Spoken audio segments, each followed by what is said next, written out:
La primera vez que alguien me contó la verdad no fue en un archivo ni en un libro. Fue en un paseo nocturno, bajo luces de neón. Un turista camina descalzo por el borde del agua, en una playa repleta de música y risas. Lleva un helado goteando entre los dedos, como si todo aquí fuese eterno. El mar tibio, las terrazas, la promesa de vacaciones perfectas.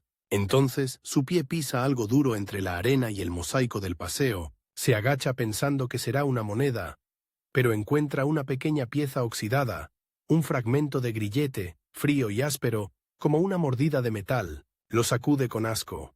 Al lado, una alcantarilla exhala un soplo caliente y agrio, un aliento antiguo que no pertenece al verano, sino a otra época. Sudor, cal, aceite de motor, miedo, y en ese segundo el turista entiende sin entender. Este boulevard brillante, tan fotogénico, no nació limpio. Satisfacción, sí. Esto va exactamente de historia de un curort, del salto imposible del vacío a la multitud. Interés, cómo se pasa de una costa dormida a una máquina de verano que no se apaga nunca. Y una ligera repulsión, porque el brillo, a veces, tapa algo pegajoso debajo, algo que no se ve en las postales. Ahora escucha. Porque esta no es solo la historia de hoteles y tumbonas, es la historia de cómo un régimen con hambre de control descubrió el turismo como anestesia, y de cómo un pueblo costero aprendió a vender el sol mientras tragaba silencio. Al principio, aquí no había boulevard, ni siquiera había destino. Había una línea de arena pálida, una lengua de mar que entraba y salía con la indiferencia de los siglos, un puñado de barcas con el vientre pintado y redes remendadas una y otra vez, un olor a sal mezclado con humo de leña, y por encima de todo, el sonido del viento, ese sonido grande que no te deja pensar en negocios porque te recuerda que eres pequeño. Después de la Guerra Civil, España se quedó como una casa con las ventanas rotas. Frío, escasez, sospecha. Había más uniformes que pan, más rezos oficiales que risas espontáneas. La costa, que hoy asociamos al placer, era entonces frontera emocional. Lejos de los despachos, cerca del hambre, por la mañana los pescadores salían antes de que el cielo aclarase y regresaban con las manos cortadas por cuerda húmeda. Por la tarde, las mujeres lavaban ropa con agua que parecía no querer limpiarse nunca. Las paredes encaladas brillaban, sí, pero era un brillo de pobreza digna, no de lujo. Y aún así, incluso en ese escenario, el futuro ya estaba escondido, como un fósforo en un bolsillo, porque el mar trae cosas. A veces trae pescado, a veces trae madera, y a veces trae rumores. Los rumores llegaron en coches. Al principio, pocos, algún madrileño con gafas oscuras y gesto de «no me mires», algún francés perdido que preguntaba por una pensión barata, algún inglés, que parecía más rojo por el sol que por la sangre. Llegaban y miraban la playa como si hubieran encontrado un secreto. Los niños, descalzos, los seguían a distancia como se sigue a un animal extraño. Los hombres del pueblo los observaban con una mezcla de curiosidad y desconfianza. ¿Quién viaja por placer cuando el país viaja por necesidad?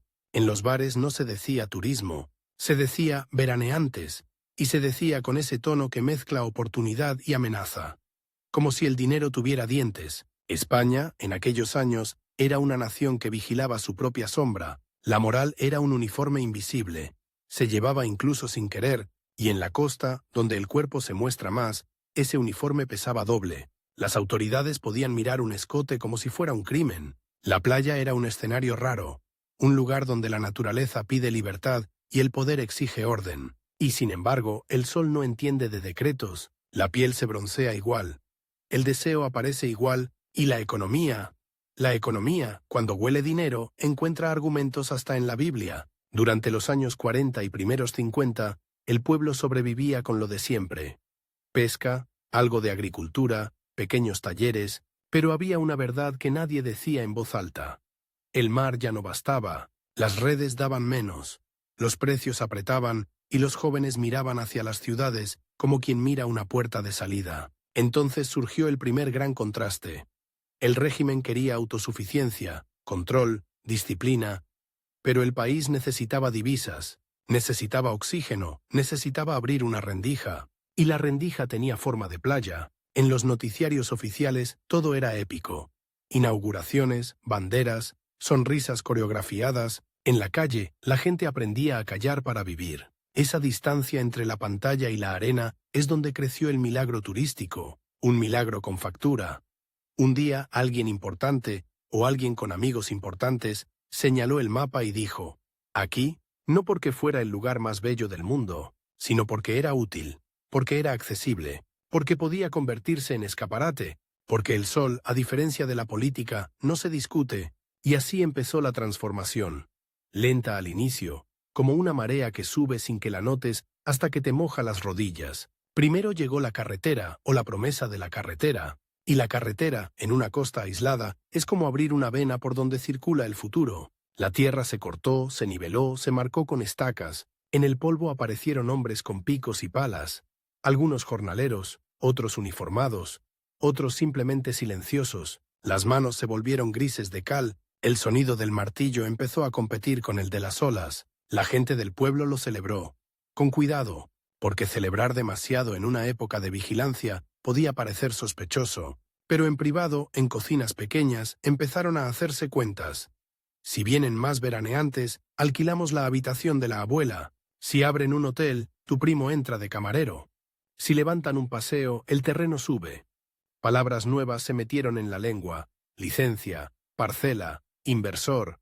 Y aquí entra el primer personaje invisible de esta historia: la ambición. La ambición es un animal elegante cuando va vestido de progreso. Se presenta con corbata, con folletos, con promesas de modernidad. Pero en un lugar pobre, la ambición también muerde, porque obliga a elegir, seguir siendo un pueblo o convertirse en producto.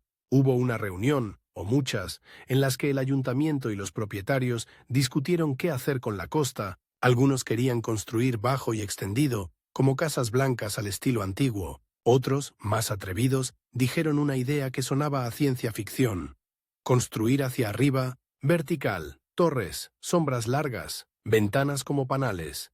Si subimos, dejamos espacio. Si subimos, caben más. Si subimos, ganamos más. Imagínate esa frase dicha en una sala con ventilador lento, moscas, humo de tabaco y una foto oficial en la pared.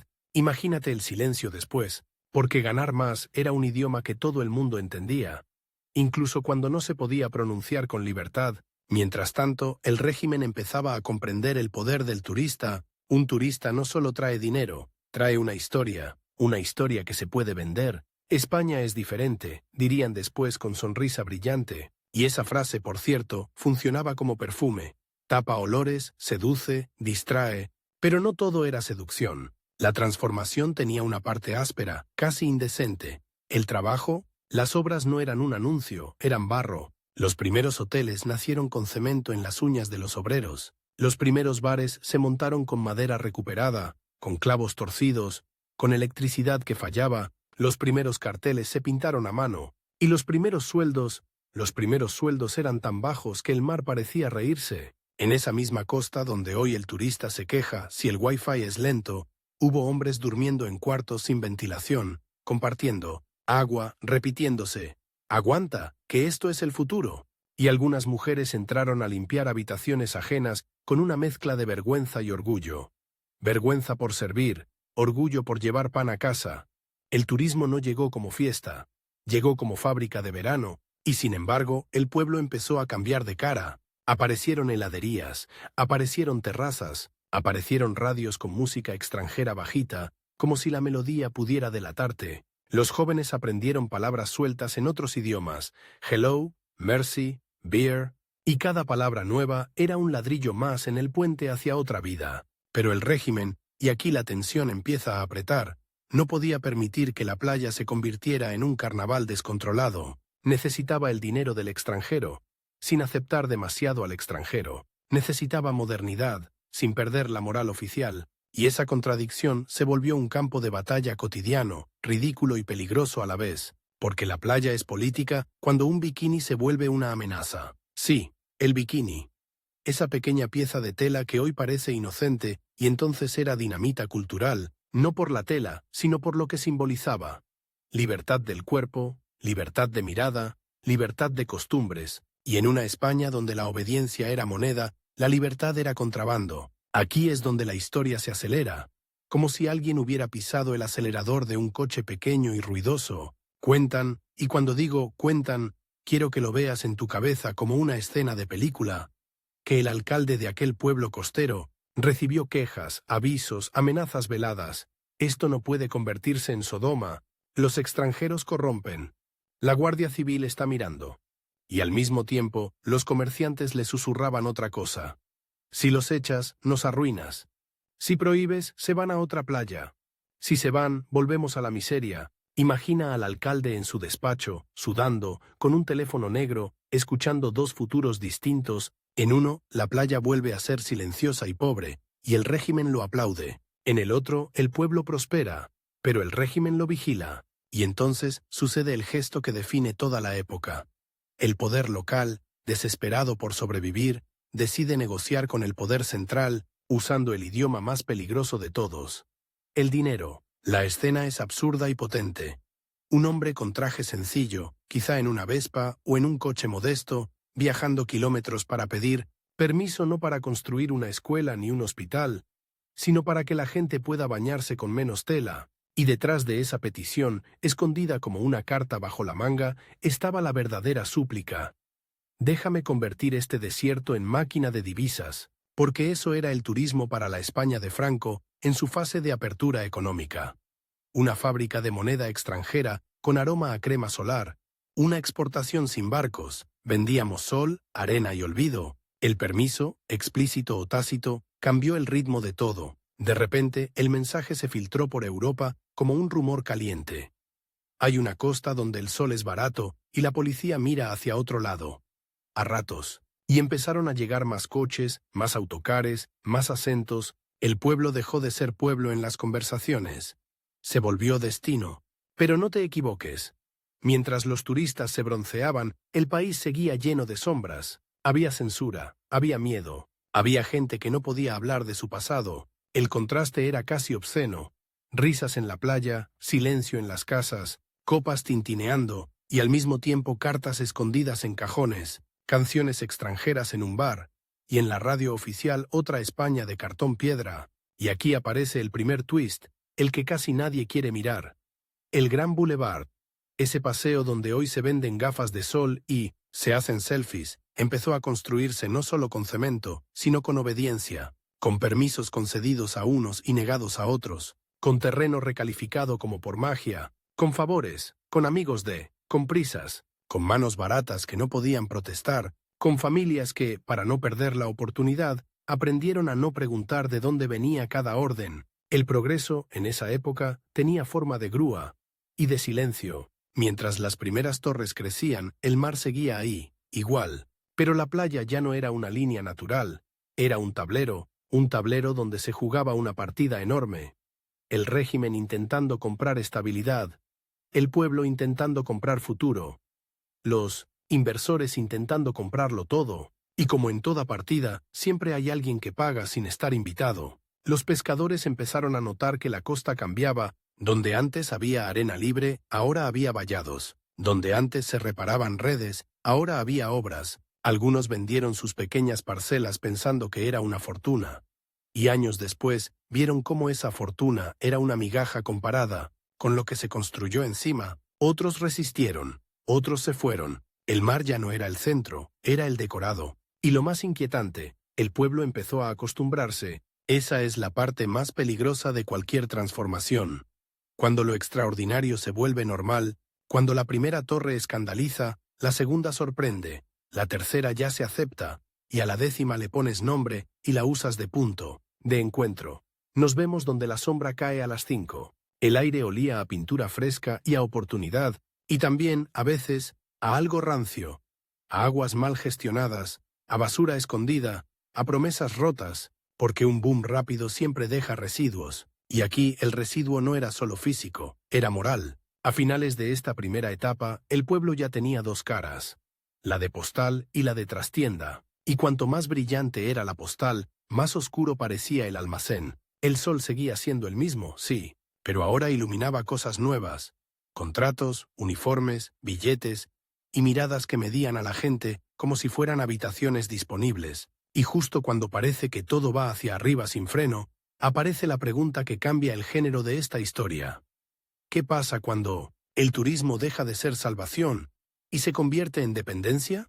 Porque en el acto siguiente, la costa no solo va a crecer, va a acelerarse hasta el vértigo, y el régimen, que al principio miraba con recelo a esos cuerpos extranjeros, va a descubrir que el turista no solo trae divisas, trae una nueva idea de libertad que se filtra, gota a gota, por las rendijas de un país cerrado, y eso es imposible de controlar del todo. El primer verano grande llegó como llegan las tormentas.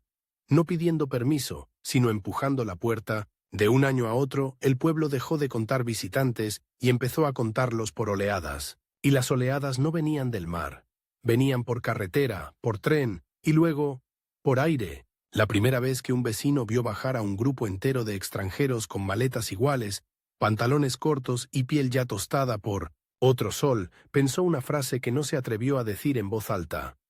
Esto no son veraneantes. Esto es una invasión, pero con crema solar. Y era verdad. Solo que aquella invasión traía una cosa que en España pesaba más que cualquier discurso. Billetes. Billetes verdes, azules, de otros países, monedas que sonaban distinto. Y esa música, la del dinero extranjero, empezó a marcar el compás del lugar. La costa se convirtió en un experimento. ¿Cuánto puede cambiar un sitio cuando le conectas una manguera de divisas? Al principio, todo parecía una fiesta de progreso. Los albañiles trabajaban como si el día tuviera horas extra. Los camiones entraban y salían con la panza llena de ladrillos. Los niños crecían viendo grúas como quien crece viendo palmeras. Se levantaban hoteles en meses, no en años. Los bares multiplicaban sillas como si las sillas se reprodujeran solas. El olor a pescado se mezcló con el olor a cemento fresco. Y por primera vez en mucho tiempo, en muchas casas se compró carne sin esperar a una ocasión especial. Pero lo que no se ve en una postal es el precio de la velocidad. La velocidad exige atajos.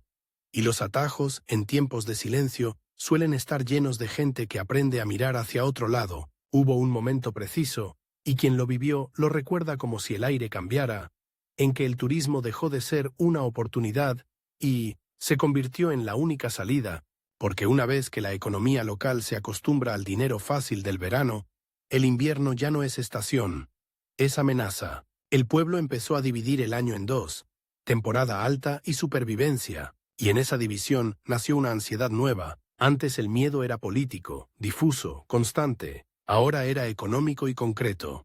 ¿Y si el año que viene se van a otra playa? Esa pregunta hizo que todos corrieran. Los propietarios que antes alquilaban una habitación empezaron a levantar anexos. Los que tenían un solar dudoso lo cercaron con urgencia, como si el alambre fuera una firma legal. Los que jamás habían pedido un crédito aprendieron a pronunciar préstamo, con la misma fe con la que antes pronunciaban Dios mediante, y los más listos, los que olían el futuro como los perros huelen el miedo, empezaron a comprar barato lo que luego valdría oro. Metros, de costa, callejones cerca del mar, terrenos que no sirven para nada, hasta que sirven para todo. Y entonces llegó el gran truco. El paseo, el boulevard no nació solo como lugar bonito para caminar, nació como escenario, como cinta transportadora de consumo. Caminabas y comprabas, caminabas y mirabas, caminabas y olvidabas.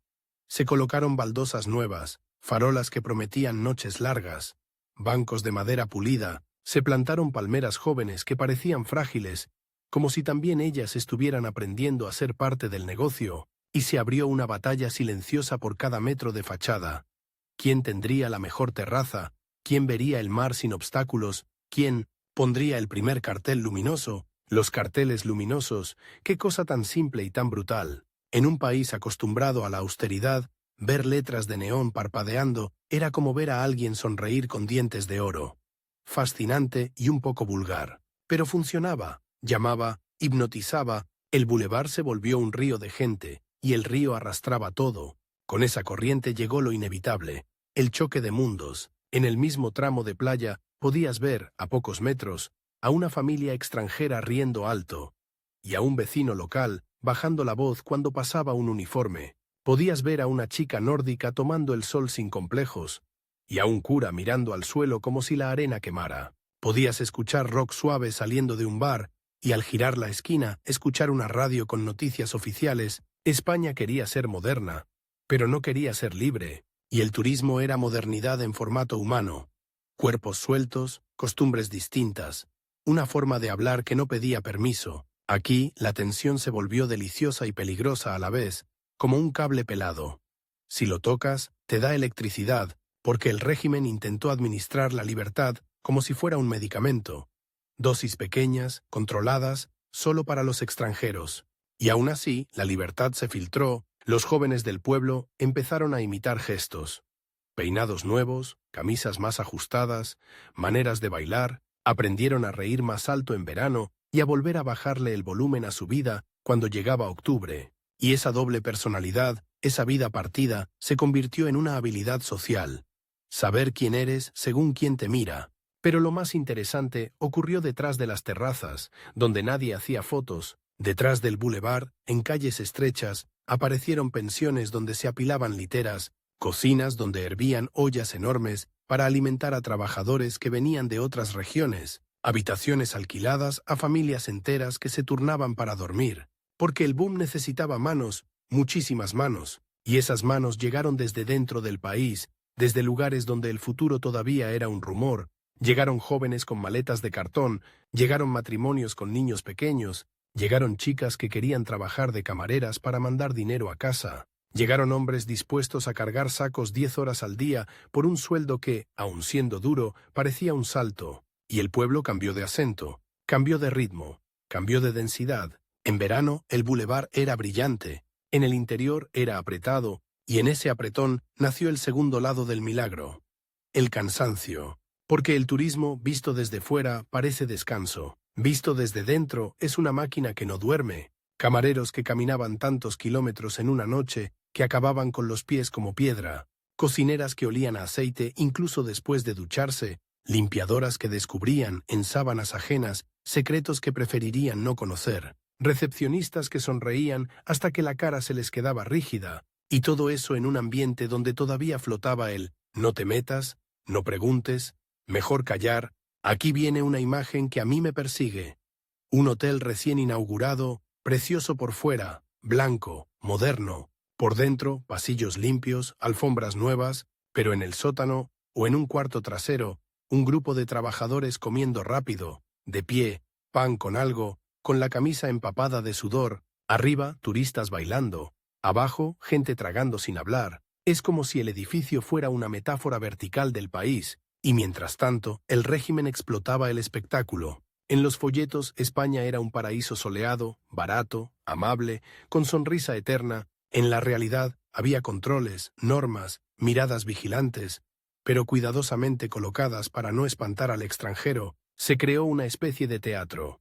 Aquí todo está bien, mientras se elegía qué parte de la verdad quedaba fuera de escena. Y sin embargo, el teatro no siempre salía perfecto. Porque el dinero despierta monstruos que no se pueden censurar del todo. Empezaron los conflictos por el agua. Al principio nadie hablaba de eso, porque hablar de agua en una costa es casi ridículo. El mar está ahí, inmenso, y aún así, no se bebe. Y el boom bebía duchas, bebía piscinas, bebía lavadoras, bebía jardines que no pertenecían al clima, pero sí a la estética del lujo. El pueblo, que había vivido con pozos modestos y rutinas frugales, de repente tenía que abastecer a miles de personas extra. Hubo días en que el grifo escupía aire, días en que el agua salía turbia, días en que el olor del alcantarillado se mezclaba con el perfume caro del turista, creando un contraste casi obsceno.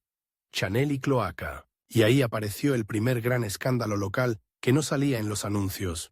Tuberías improvisadas, vertidos discretos, arreglos rápidos, soluciones que funcionaban para ayer, pero no para mañana. Porque el turismo tiene una trampa.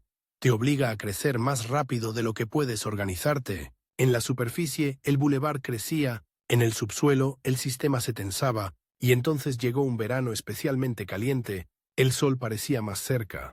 Las noches eran pegajosas, la gente dormía mal, trabajaba más, bebía más. El bulevar se llenó hasta el borde. Y una madrugada, después de una tormenta breve pero violenta, el mar devolvió algo. No fue un tesoro. No fue una medusa rara, no fue un objeto bonito, fue una tablilla de madera, vieja, carcomida, con marcas de números. Nadie supo qué era exactamente. Un pescador mayor la miró y se quedó quieto, como si hubiera visto un fantasma. Dijo una frase cortísima y helada. «Eso es de antes». De antes era una manera de decirlo todo sin decir nada. En un país que había sobrevivido a una guerra reciente, de antes significaba recuerdos enterrados, trabajos forzados, castigos, hambre organizada. No hacía falta explicarlo, bastaba con el tono, bastaba con el silencio que se hizo alrededor de esa madera como si fuera una prueba viva. Los jóvenes no entendieron, los turistas ni se enteraron, pero algunos mayores esa noche durmieron peor. Y aquí viene el twist que cambia la dirección del acto. El bulevar, que parecía una obra hacia el futuro, empezó a pisar el pasado, no porque alguien quisiera recordar, sino porque la construcción remueve la tierra. Y cuando remueves la tierra, el país que calla se vuelve incómodo. Hubo obras donde aparecieron restos de estructuras antiguas. Muros, cimientos, zanjas. Hubo rumores sobre cosas encontradas y retiradas rápido. Y cuando alguien preguntaba, la respuesta era siempre la misma, con esa sonrisa que corta: no te metas. Mientras los turistas se hacían fotos con el atardecer, el pueblo aprendía otra lección. El progreso puede ser una alfombra, y debajo de la alfombra España guardaba demasiadas cosas, pero no te confundas.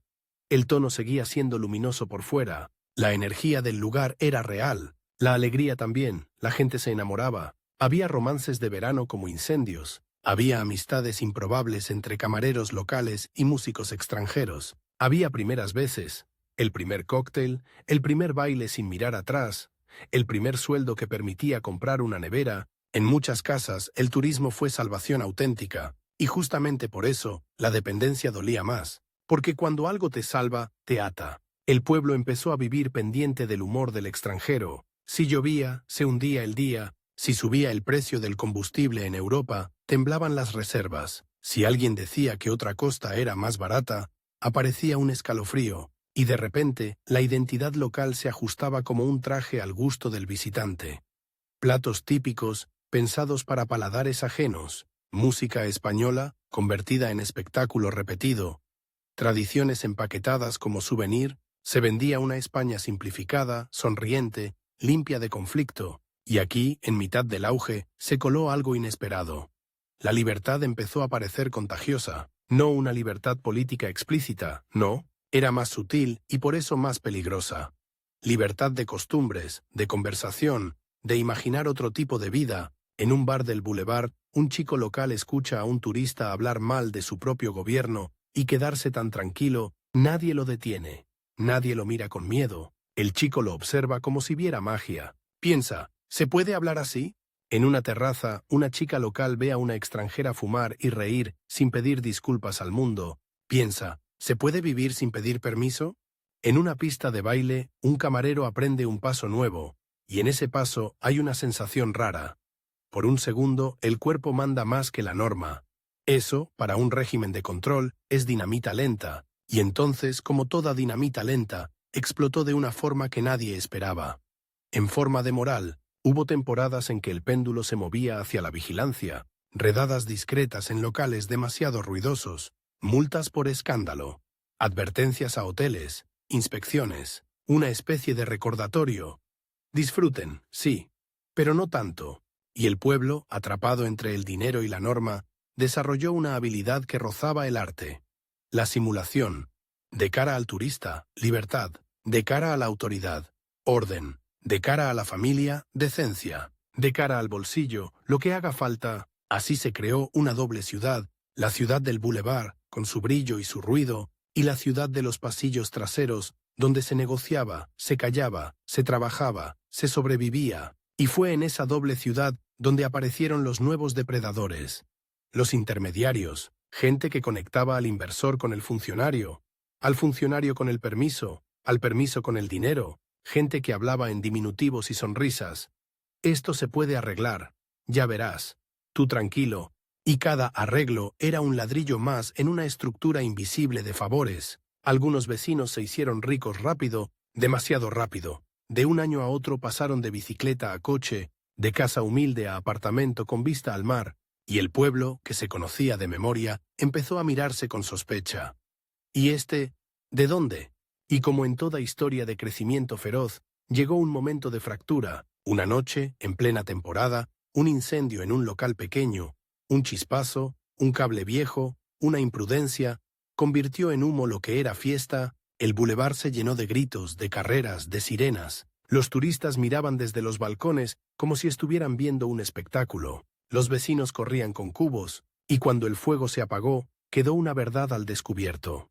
Había demasiada gente, demasiadas prisas, demasiados cables improvisados, demasiada estructura montada para ganar hoy sin pensar en mañana. Al día siguiente, el sol salió igual, las terrazas se abrieron igual, la música volvió igual.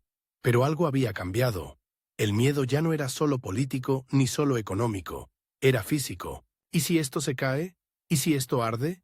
¿Y si estamos construyendo un monstruo?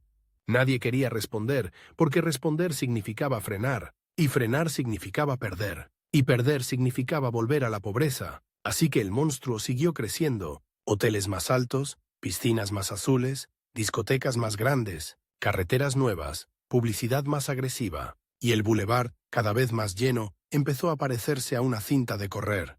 Si te bajas, te caes, y justo cuando crees que el acto central es solo boom, boom y más boom, aparece el golpe más extraño. El pueblo empieza a quedarse sin sí mismo. Los mayores decían: antes aquí había silencio. Los jóvenes respondían: el silencio no da de comer, y ambos tenían razón. Esa es la tragedia luminosa del turismo en aquella época. Fue salvación y fue pérdida a la vez. Una alegría con dientes, un motor que empujó al país hacia afuera mientras el país seguía cerrándose por dentro. Pero todavía falta el giro más potente, porque el régimen, en su obsesión por controlar la imagen, cometió un error monumental. Enseñó al mundo su escaparate, y el mundo, al mirar el escaparate, empezó a imaginar la tienda entera. Los extranjeros volvían a sus países diciendo: España es barata, cálida, divertida, y también decían a veces: qué raro. Hay cosas que no se pueden decir. Esa mezcla de fascinación y sospecha empezó a circular, y sin buscarlo, el turismo se convirtió en un espejo donde España se veía distinta. Más moderna por fuera, pero con costuras visibles. Y dentro del pueblo, en los pasillos traseros, empezó a crecer una pregunta nueva, más peligrosa que la del dinero. Si ya podemos vivir así en verano, ¿por qué no todo el año? Esa pregunta no era una protesta aún, era un susurro. Pero los susurros, cuando se acumulan, hacen ruido, y mientras ese ruido crecía, el bulevar seguía brillando, seguía vendiendo helados, seguía tragándose noches, seguía fabricando postales, y bajo la música, como un bajo invisible, estaba la tensión. El futuro empujando, el pasado agarrando. La siguiente parte de la historia es cuando esa tensión deja de ser subterránea y se vuelve inevitable. Cuando el modelo turístico ya no solo transforma la costa, sino que empieza a chocar con el propio régimen, con su final, con sus herencias y con una verdad que nadie puede tapar con neón, porque llega un momento, y se acerca, en que el boulevard ya no es solo un paseo, es una frontera, y al otro lado de esa frontera España está cambiando. Hubo un verano en que el boulevard dejó de parecer una fiesta, y empezó a parecer un truco. No fue un día concreto, fue una sensación, como cuando estás en una discoteca y la música sigue fuerte, pero tú notas que el aire se ha vuelto pesado, que el sudor ya no huele a euforia sino a cansancio, que las sonrisas están un poco tensas. Por fuera todo seguía brillando, terrazas llenas, camareros corriendo, taxis pitando, música escapando por puertas abiertas, pero por dentro el mecanismo empezaba a chirriar, porque la costa ya no era un descubrimiento, era una industria. Y una industria, cuando crece demasiado rápido, tiene dos opciones: o se vuelve adulta, o se rompe. La adultez habría sido ordenar, planificar, poner límites, construir con cabeza, pero aquí, durante años, el motor había funcionado con una fórmula más simple y más peligrosa. Más turistas, más dinero, más construcción. Y esa fórmula es adictiva. Cada verano que salía bien, empujaba a hacer una apuesta más grande para el siguiente, como si el pueblo estuviera jugando al doble o nada con su propio futuro. El primer golpe serio llegó por donde nadie quería mirar. Debajo de las baldosas, durante años el paseo marítimo se vistió con farolas y palmeras como si fuera una pasarela, pero en su barriga, en sus tripas, había tuberías viejas, arreglos a medias, colectores que no estaban hechos para tanta gente duchándose, lavando, tirando, viviendo a la vez. La ciudad de verano generaba una cantidad de agua sucia que era casi un monstruo líquido.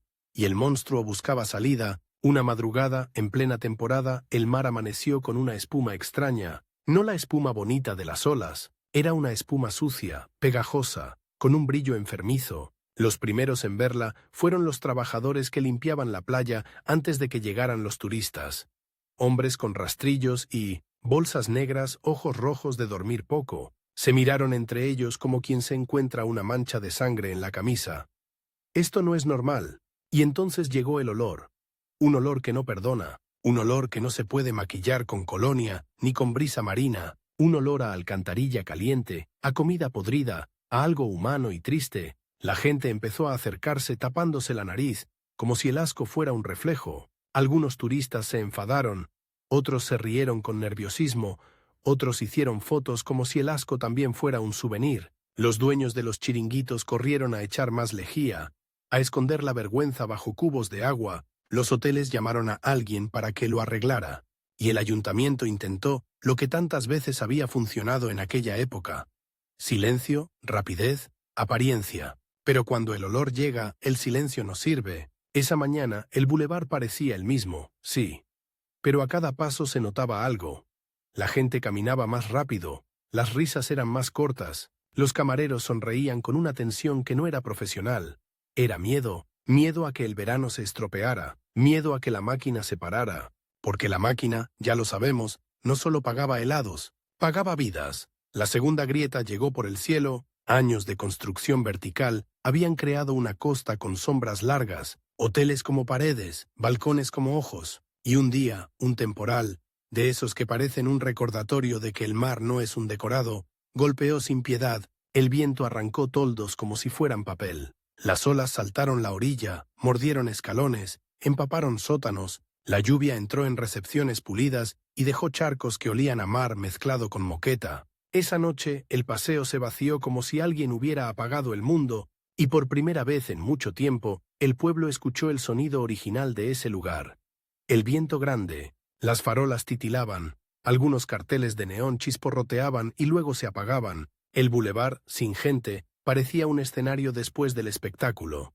Hermoso y un poco triste. A la mañana siguiente el daño se vio con luz dura, un tramo de arena había desaparecido, donde ayer había playa, hoy había una caída abrupta. Como si alguien hubiera cortado el borde del mundo, se veían raíces de palmeras al aire, como dedos flacos, se veían tuberías asomando, descaradas como huesos, y ahí estaba el golpe emocional. La costa, esa promesa eterna, era frágil. Muy frágil. Los vecinos mayores lo dijeron con calma, el mar siempre cobra. Los jóvenes empresarios lo dijeron con pánico, hay que arreglarlo ya. Y arreglarlo ya, en un lugar dependiente del turismo, significaba lo mismo de siempre. Parche rápido, obra nocturna, camiones, cemento, y que el turista no lo note. Pero esta vez el turista lo notaba, porque a esa altura ya no era un secreto de unos pocos europeos aventureros, era un destino en la conversación de medio continente, y cuando un destino empieza a fallar, el rumor corre más rápido que cualquier carretera. Ahí aparece el tercer ingrediente de tensión, el más silencioso y quizá el más explosivo. El miedo a la competencia. En otras costas, otros pueblos también se habían convertido en máquinas, y si tu bulevar olía mal, o tu playa se estrechaba, o tu temporada se llenaba de obras, el dinero podía cambiar de lugar como cambian las gaviotas cuando ven otro barco. Así nació un comportamiento casi desesperado. Embellecer hacia afuera y apretar hacia adentro. Por fuera, más luces, más shows, más típico, más postales. Por dentro, más horas, más precariedad, más habitaciones compartidas, más no te quejes. Y aquí, en el corazón de la época final del franquismo, entra una fuerza que el régimen nunca logró controlar del todo. La gente joven. Los chicos y chicas que crecieron viendo extranjeros, escuchando música nueva, aprendiendo idiomas a base de propinas, empezaron a tener algo que sus padres habían tenido menos. Comparación. Comparación es dinamita, porque cuando comparas, preguntas, y cuando preguntas, el miedo cambia de forma. Al principio eran preguntas pequeñas. ¿Por qué ellos pueden vestir así? ¿Por qué ellos pueden hablar así? ¿Por qué ellos viajan y nosotros, no? Y luego fueron preguntas grandes. ¿Por qué aquí todo se decide arriba? ¿Por qué el que tiene contactos gana siempre? ¿Por qué el progreso parece tan injusto? No era una revolución en la playa, era un cambio de mirada. Y la mirada, cuando cambia, ya no vuelve atrás. En ese clima, la costa vivió un fenómeno extraño. Una libertad de verano y una rigidez de invierno. En julio y agosto, el bulevar era casi un país aparte, un lugar donde las normas se aflojaban porque el dinero lo exigía, donde se toleraba más música, más alcohol, más piel, más mezcla, donde la autoridad prefería vigilar discretamente para no romper el negocio, pero cuando los turistas se iban, el pueblo quedaba con sus propias costuras. El control regresaba con más fuerza, como un resorte, y esa ida y vuelta, ese ahora sí, ahora no, creaba un cansancio moral, como vivir con dos máscaras y no recordar cuál era tu cara. Y entonces llegó el golpe económico que convirtió esa tensión en nervio. La crisis del petróleo de los años 70, de repente viajar se volvió más caro, de repente en Europa la gente miraba la cartera antes de mirar el mapa, de repente algunos hoteles notaron huecos, no enormes al principio, pero suficientes para asustar, porque un sistema adicto al lleno total se asusta con una sola silla vacía. Los dueños de bares empezaron a hablar de temporada rara, los taxistas empezaron a contar menos carreras, las recepciones empezaron a ofrecer descuentos con una sonrisa desesperada, y el pueblo, que había apostado todo al verano, sintió un escalofrío. ¿Y si la máquina se para? Aquí entra un twist humano, casi cruel. Los que habían prosperado más rápido eran los que tenían más que perder, y por tanto, los más nerviosos. Se volvió común ver a empresarios del lugar que antes caminaban con pecho alto, ahora fumando demasiado, discutiendo a media voz, mirando el horizonte como si el horizonte fuera un juez. Con menos margen, la corrupción, esa palabra que antes era susurro, empezó a ser más visible, porque cuando el dinero ya no crece solo, algunos intentan empujarlo con codos. Hubo licencias aceleradas, hubo inspecciones flexibles, hubo obras que se aprobaban con una rapidez sospechosa, hubo quienes, para llenar hoteles, aceptaron prácticas que olían mal. Sobreventa, habitaciones sin condiciones, empleados sin descanso, hubo peleas entre familias por herencias, por terrenos, por quién tenía derecho a explotar qué. La costa, por primera vez, mostró dientes. Y mientras eso pasaba, el régimen envejecía. Esto no se veía en el bulevar, pero se sentía como se siente un cambio de estación. En el aire, la España de finales del franquismo tenía una tensión de fondo, un rumor constante, y el turismo, irónicamente, amplificaba ese rumor, porque ponía al país en contacto con el exterior, con noticias, con formas de pensar, con conversaciones que no cabían en el molde oficial, y ahí sucedió algo casi cinematográfico. El bulevar empezó a ser un canal de información. En una terraza, un turista comentaba una noticia internacional, en otra, un camarero escuchaba sin parecer que escuchaba. En un hotel, una recepcionista oía conversaciones en otros idiomas y captaba palabras. Cambio, muerte, futuro. En una discoteca, un DJ traía discos nuevos que no eran solo música, eran cultura empaquetada, y la cultura, cuando entra, cambia la temperatura de un lugar. En ese contexto, lo energético del resort adquirió un sabor distinto. Seguía siendo divertido, sí. Había noches de euforia auténtica, había luces, fiestas, romance, risas, pero por debajo se notaba una sensación de final de época, como si el verano estuviera bailando sobre una placa de hielo que cruje, y entonces llegó 1975. No hace falta decirlo con solemnidad, basta imaginarlo como lo vivió el pueblo. Una mañana, la noticia corre por radios, por bares, por pasillos de hoteles. Los turistas preguntan sin entender el peso real. Los vecinos se miran con una mezcla rara. Algunos con alivio, otros con incertidumbre, otros con miedo a lo desconocido, porque la estabilidad, aunque sea dura, se vuelve costumbre. Y la costumbre, aunque duela, da sensación de suelo. El resort, ese lugar construido para el ocio, de pronto se queda quieto por un segundo, como si el bulevar contuviera la respiración. Y aquí viene el twist más potente de la historia de la nada al bulevar.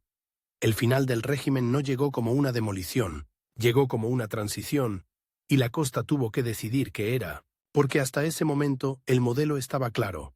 Atraer extranjeros, vender sol, mantener la imagen, callar lo incómodo, pero con el cambio político y social en marcha, el pueblo empezó a enfrentarse a preguntas nuevas. ¿Quién manda ahora realmente? ¿Quién decide qué se construye? ¿Quién paga los arreglos de lo que se hizo rápido? ¿Quién se queda con el beneficio? ¿Y qué pasa con todo lo que se escondió bajo la alfombra? Las primeras señales fueron pequeñas pero reveladoras, reuniones más abiertas, discusiones más vivas, gente que antes no hablaba, ahora hablaba, aparecieron voces que decían palabras casi revolucionarias para un lugar acostumbrado al no te metas. Planificación, derechos, transparencia, vecinos, y el boulevard, que había sido escaparate, se convirtió también en plaza, no una plaza con pancartas todo el tiempo, sino una plaza de conversación, de rumor, de debate. El mismo paseo donde se vendían postales empezó a ser el lugar donde la gente se preguntaba qué demonios había pasado con su pueblo en 20 años. Aquí la historia se vuelve casi una película de suspense urbano. Porque cuando un sistema cambia, salen las cuentas pendientes, empezaron a revisarse permisos antiguos, a preguntarse por qué tal torre se construyó donde no debía, por qué tal calle quedó sin salida. ¿Por qué tal solar cambió de dueño justo antes de revalorizarse? ¿Por qué se permitió construir tan cerca del mar? ¿Por qué, cuando faltaba agua, se llenaban piscinas igual? Y algunas respuestas, cuando empezaron a asomar, daban asco. Asco de verdad. No siempre eran crímenes dramáticos, a veces eran pequeñas miserias acumuladas. Sobres, favores, presiones, silencios, chantajes suaves, un te conviene, un ya sabes, un no hagas preguntas. El tipo de repulsión que no tiene sangre pero ensucia igual, y en paralelo el resort enfrentaba algo muy concreto. Envejecimiento. Los primeros hoteles, levantados deprisa, empezaban a mostrar grietas, las instalaciones se quedaban viejas, las tuberías seguían siendo un problema, los turistas ya no eran los mismos. Algunos buscaban más comodidad, más higiene, más calidad, la competencia se modernizaba, y el boulevard, si quería seguir siendo boulevard, necesitaba reinventarse. Ese fue el punto de máxima tensión del tercer acto invisible.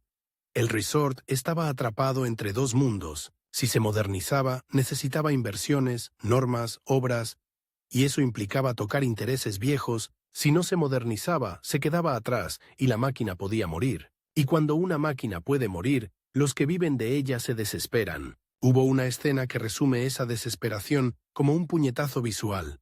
Un propietario abre una pared en su local para reformar. Quiere hacerlo rápido antes del verano, y al romper el yeso aparece humedad negra, mojo, un olor agrio, debajo tuberías oxidadas. La pared bonita era un maquillaje, y esa pared es el país, por fuera, color, por dentro, arreglos viejos que ya no aguantan. Aún así, el lugar no se rindió, porque la costa tiene una energía particular, la energía de la gente que ha visto el vacío y no quiere volver a él. Los jóvenes, ya con más voz, empujaron a profesionalizar, a aprender de verdad idiomas, a crear servicios mejores, a exigir, a veces con rabia, descansos, contratos, un mínimo de dignidad. Los empresarios más listos entendieron que el sol no bastaba, que había que ofrecer experiencia, cultura, gastronomía real, calidad, limpieza. Los vecinos empezaron a reclamar que el resort no se los tragara por completo, y en medio de esa reinvención hubo un último golpe de suspense que dejó a todos helados. El pasado volvió a aparecer, no como una tablilla misteriosa ahora, sino como historias que la gente se atrevía a contar. ¿Te acuerdas de aquel terreno? ¿Te acuerdas de aquel hombre que desapareció del pueblo? ¿Te acuerdas de aquel grupo de trabajadores que nadie mencionaba? Las conversaciones, antes cortadas por miedo, empezaron a estirarse, y el boulevard, que parecía construido para olvidar, se convirtió en un lugar donde la memoria, por fin, se colaba en el aire. Eso no fue cómodo, la memoria rara vez lo es. Pero fue necesario, porque no se puede vivir eternamente sobre una alfombra sin tropezar, y justo cuando esa memoria empieza a levantar polvo, la historia se prepara para su giro final. El resort tiene que elegir qué quiere ser en la Nueva España, un parque temático de sol, repitiendo el mismo truco hasta agotarse, o una ciudad costera que aprende de sus cicatrices y convierte el boulevard en algo más que una cinta de consumo. Porque en la última parte, el paseo no solo cambiará de luces, cambiará de sentido, se limpiarán cosas, se arreglarán otras, y algunas verdades por fin tendrán que mirarse de frente. Justo donde el turista pisa sin pensar, el cambio no llegó con un trueno, llegó con una luz distinta. En los primeros años de la transición, el boulevard seguía ahí, con sus farolas y sus palmeras ya crecidas, con sus terrazas acostumbradas a llenar mesas como si el mundo fuera infinito. Pero el lugar empezó a sentir algo nuevo. el derecho a discutir el propio destino, y eso, en un resort nacido entre permisos, favores y silencios, era casi más revolucionario que cualquier manifestación, porque de repente el pueblo descubrió que podía decir no sin susurrarlo. Y cuando un pueblo aprende esa palabra, el mar parece sonar diferente. Lo primero que cambió no fue la estética, fue la conversación. En los bares del interior, donde antes se hablaba solo de precios y de turistas, ahora se hablaba de elecciones, de sindicatos, de vecinos, de cómo diablos se arregla un alcantarillado que había sido estirado como una cuerda vieja. En el ayuntamiento, los pasillos dejaron de ser solo un lugar para guiños y ya te llamaré. Empezaron a llenarse de papeles, de debates, de gente que entraba sin pedir perdón por existir. Y claro, cuando se abre una ventana, entra aire. Y también entra polvo. El polvo de lo que se había construido rápido, el polvo de lo que se había callado, el polvo de las decisiones que ya no podían justificarse con porque sí. El resort, ese animal enorme que vivía de un solo órgano, el verano, tuvo que aprender a respirar por los dos pulmones. Calidad y continuidad. O se modernizaba de verdad, o se quedaba como una postal vieja, amarillenta, que huele a tabaco y a nostalgia barata. Aquí empezó la gran reinvención, y fue menos glamurosa de lo que parece en los documentales. Hubo obras que no se veían en Instagram. Zanjas abiertas durante semanas, calles cortadas, barro, camiones, tubos enormes como serpientes, una estación depuradora que nadie quería mirar, pero que se volvió el corazón secreto del futuro. Planes de ordenación que por primera vez intentaban decirle a la costa, hasta aquí, y esa frase, en un sitio adicto al más, era casi un exorcismo. Algunos empresarios lo vivieron como traición. ¿Ahora nos van a poner límites? Otros lo entendieron como salvación. Si no ponemos límites, nos hundimos. Mientras se discutía, la vida seguía, las temporadas seguían llegando, pero ya no eran las mismas. Porque el turista también estaba cambiando. Antes venía el extranjero que buscaba sol barato y una libertad exótica. Luego llegó el turista de paquete, el de pulsera, el de horario. Llegaron los vuelos charter como flechas. Llegaron los tour operadores como directores de orquesta. Este hotel, esta excursión, esta playa, este restaurante, este show, el resort dejó de seducir individuo a individuo y empezó a alimentar a un sistema, y el sistema es eficiente, sí, pero impersonal. Como una cinta transportadora con sonrisa, de pronto, en el boulevard se escuchaban menos improvisaciones y más guiones. Menos descubrí este bar por casualidad, y más esto está en el folleto. Los camareros se volvieron más rápidos, los menús más traducidos, las fiestas más programadas. La diversión seguía siendo real, pero tenía algo mecánico, como una risa que aparece porque toca, y sin embargo, en medio de esa mecanización, el pueblo hizo algo inteligente. Se diversificó, algunos hoteles que habían nacido como bloques sin alma se reformaron con obsesión. Aire acondicionado moderno, baños nuevos, aislamiento, terrazas más limpias, piscinas que ya no parecían charcos de plástico, restaurantes que antes servían lo típico de mentira empezaron a rescatar recetas de verdad, pequeños negocios familiares apostaron por lo que no podía copiar un paquete turístico. Autenticidad, trato, historia. Y aquí, sin que nadie lo anunciara, el resort empezó a recuperar algo de sí mismo. Orgullo. Orgullo de no ser solo un lugar para gastar dinero, sino un lugar con identidad. Pero ese orgullo iba a chocar con un monstruo nuevo. Uno que en tiempos de Franco era impensable por simple ausencia de libertad y de movilidad masiva, la saturación, porque cuando un destino triunfa demasiado, su éxito se vuelve enemigo. El boulevard, que en los primeros años brillaba por ser la novedad, ahora brillaba por ser lo inevitable. Y lo inevitable atrae multitudes, y las multitudes gastan, sí, pero también desgastan. Llegó el ruido constante, llegó el tráfico como una enfermedad crónica, llegaron los apartamentos turísticos improvisados, las viviendas que cambiaban de manos y de uso como cartas en una mesa, llegó la subida de precios. Llegó una palabra que antes no existía en el vocabulario emocional del pueblo. Expulsión. No expulsión policial, expulsión económica. Los hijos de quienes habían levantado hoteles con sudor empezaron a darse cuenta de que vivir cerca del mar ya no era algo natural. Era un lujo. Algunos barrios se llenaron de maletas con ruedas. Algunas tiendas de toda la vida cerraron para convertirse en franquicias idénticas a las de cualquier ciudad. Y el boulevard, que había sido símbolo de futuro, empezó a parecer un espejo. ¿Para quién es este lugar, realmente? El debate ya no era turismo sí o no. Eso estaba muerto. El turismo era el oxígeno y también el humo. El debate era, ¿qué tipo de turismo? ¿A qué precio? ¿Para quién? Y justo cuando esa discusión parecía el centro, el mar volvió a recordarlo todo. Hubo temporales más violentos, hubo inviernos en que las olas mordían el paseo y dejaban la arena como una alfombra arrancada, hubo imágenes que asustaban, escaleras que quedaban colgando, muros agrietados, bancos volcados. Los vecinos miraban esas escenas con una mezcla de rabia y resignación, como quien ve a un padre enfermar. Nos dio la vida, y ahora nos está cobrando. Se hicieron regeneraciones de playa, llegaron camiones con arena de otro lado, como si se pudiera maquillar al mar, se reforzaron espigones. Se discutió sobre qué es proteger y qué es pelear contra lo inevitable, y cada obra, cada saco de arena era una pregunta gigantesca. ¿Cuánto dura un paraíso construido? En medio de ese pulso con la naturaleza, el resort vivió su transformación más estética, la que el turista sí nota. La modernización del propio bulevar, se ampliaron zonas peatonales, se pulieron baldosas, se cambiaron farolas antiguas por luces más cálidas, se plantaron nuevas palmeras, se pusieron carriles bici, se crearon plazas pequeñas para respirar, se reorganizó el espacio, como si el pueblo por fin pudiera diseñarse con cabeza, y no solo con prisa, y el paseo ganó algo precioso, ritmo humano, pero no todo fue belleza. Porque cuando mejoras un lugar, también lo encareces, y el encarecimiento atrae un tipo nuevo de inversor, uno que no viene a vivir ni a pescar ni a servir mesas. Viene a comprar aire con vista, apartamentos convertidos en activos, edificios comprados por fondos, la palabra rentabilidad imponiéndose sobre la palabra vecino, y en ese choque apareció una paradoja que dolía.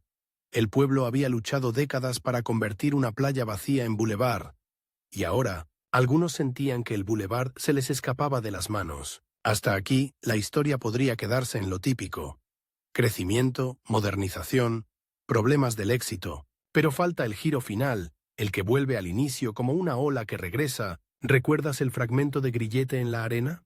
El metal frío, la repulsión, el asco mezclado con curiosidad. Ese detalle no era un adorno, era una puerta. En una reforma grande del paseo, una de esas en que hay máquinas abriendo el suelo, como si el bulevar fuera un cuerpo en cirugía, apareció de verdad una capa vieja. No solo tuberías, no solo cemento, aparecieron restos de una estructura anterior.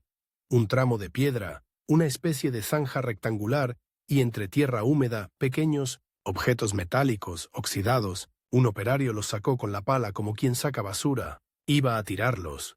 Hasta que un vecino mayor, que miraba las obras cada mañana como quien vigila su memoria, se quedó quieto, se agachó, cogió una de esas piezas, la sostuvo en la mano un momento, y su cara, de pronto, no fue de nostalgia ni de orgullo. Fue de rabia contenida. Dijo, «Esto no es basura». Esa frase, en la boca de alguien que había crecido con el «no te metas», fue un terremoto. Lo que siguió fue lento, pero imparable, porque cuando alguien se atreve a nombrar, otros se animan. Se empezó a hablar de aquellos años iniciales, de las obras primeras, de cómo se levantó la carretera cuando el pueblo era casi desierto y la costa era promesa, y algunas voces, por fin, dijeron lo que durante décadas solo se insinuaba con de antes, que hubo gente obligada a trabajar, que hubo castigos que se disfrazaban de empleo, que hubo manos que no recibieron aplausos ni beneficios, que el cemento no siempre fue solo cemento, también fue control. No hace falta convertir esto en una lista de horrores para que sea asqueroso. Lo asqueroso está en la idea, que puedas caminar hoy con un helado sobre un lugar donde alguien caminó con miedo, que puedas hacerte una foto sonriendo sobre una historia que fue enterrada a propósito. Y aquí aparece el giro más humano de todos. No fue un historiador famoso quien encendió la chispa. Fue un camarero jubilado, un hombre que había trabajado desde joven en hoteles, que había visto la costa crecer como un niño gigante, un hombre que, una tarde, sentado en un banco del bulevar, sí, el mismo tipo de banco que ahora parece tan inocente, le contó a Jean Donastim, un nieto, una historia que nunca le había contado a nadie. Dijo que cuando él era adolescente, antes del boom total, vio llegar a un grupo de hombres vigilados, no con cadenas visibles en pleno día, porque el régimen también cuidaba apariencias, pero vigilados. Trabajaban en una zona de obras lejos de los turistas, dormían en instalaciones precarias, no hablaban con nadie, y los locales aprendieron a mirar sin mirar, a apartarse, a no preguntar, porque preguntar era peligroso, y porque el hambre te enseña a aceptar lo que te da de comer. El jubilado terminó la historia con una frase que dejó al nieto en silencio. Cuando empezamos a ganar dinero, nos convencimos de que no había que mirar atrás, y ese fue el precio. Esa frase no es histórica, es emocional, pero es exactamente el tipo de verdad que convierte una ciudad en algo más que un negocio, en un lugar con conciencia. A partir de ahí, el bulevar se volvió un palimpsesto, una superficie nueva sobre capas antiguas, y el pueblo, que antes vivía de la amnesia brillante, empezó a practicar algo difícil: memoria sin destruir la alegría. Porque sí, se puede caminar bajo luces modernas y admitir que el suelo tuvo sombras, se puede vender verano y al mismo tiempo contar la historia completa, se puede disfrutar del mar sin convertirlo en una excusa para olvidar. En algunos rincones se hicieron pequeñas iniciativas, charlas locales, exposiciones, rutas que contaban la transformación urbana sin romanticismo barato, algunas placas discretas, algunas conversaciones en escuelas, no como castigo, sino como madurez. Porque madurar no es amargarse, es entender, y ahí, en ese punto, el resort encontró su tono definitivo. Luminoso, sí, pero no inocente. Hoy el boulevard late como un corazón enorme. Hay bicicletas, hay familias, hay música en vivo, hay gente mayor mirando el mar como si por fin pudiera mirarlo sin miedo. Hay turistas que solo ven sol, y turistas que sienten curiosidad. Hay una economía que aún depende del verano, pero que ha aprendido a diversificar. Deportes, cultura, gastronomía, eventos, vida durante más meses, pero de vez en cuando la marea baja y la arena se abre como una página vieja, aparece algo, un trozo de metal, una pieza oxidada, una señal, y el lugar te hace una pregunta silenciosa. ¿Vas a mirar o vas a seguir caminando como si nada? Esa es la diferencia entre un bulevar y un bulevar vivo. Uno es solo piedra bonita, el otro es una historia que respira. Y si tuviera que cerrar esta historia con una imagen, no con un discurso, sería esta. Un atardecer. La luz naranja cae sobre las baldosas, los turistas sacan fotos, un niño local corre con un balón, una pareja se besa, un camarero recoge vasos con cansancio, pero con dignidad, un hombre mayor se sienta en un banco, mira al mar, y en vez de apartar la vista de los recuerdos, los deja pasar como olas. No sonríe de postal. Sonríe como alguien que por fin entiende su propia vida. La playa que fue desierta se convirtió en bulevar. El bulevar que fue un truco se convirtió en ciudad. Y la ciudad, si es inteligente, aprende a brillar sin esconder la suciedad debajo. Porque el verdadero lujo no es el neón, es la verdad contada sin miedo. Mientras suena música de verano,